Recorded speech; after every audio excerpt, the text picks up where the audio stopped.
So kapalangga videohan lang nako ang amuang basura sang una ug karon, before and after. So karon ang before kay hugaw mao ni siya kadaghan ang basura namo before, mga kapalangga. Itong mga basura wala pa mi nagkuan dire, wala pa mi nagportahan dire banda sa amo ang kuan, sa amo og saran. Nibali naman kog portahan, so ako ang gilimpyuhan gyud na diha, mao gyud na nga ako ang sabot sa ako ang paningkamutan na mobalhin kog portahan kay ganahan ko malimpyo na diha. Mao na siya karon, limpyo na kaayo na, pero dili pag eskwela na limpyo gyud na siya kay naa pa man gyud na siya mga kuan kanang lisod man kay manglabay mi di basura kay naaman mi sa duol sa kuan sa kuan karsada.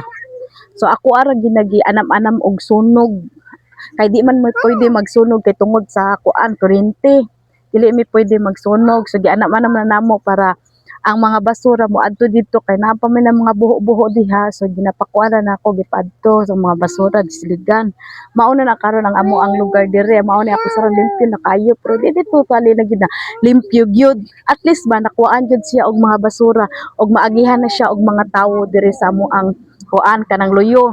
Kaya nagbalhin man ko og portahan sa amo kay para malimpyohan nako og ano nako kay tungod pasalamat sad ko no. Init kaayo na nauga ang mga basura, nasilhigan siya, na dabukan siya. Mausad na nga ako ang plano kay may plano man sad midra mabutang midri og kuan kanang bahay kubo para sa mo ang kuanan kanang tambayan imnan, so mahilig man gid may mag-inom.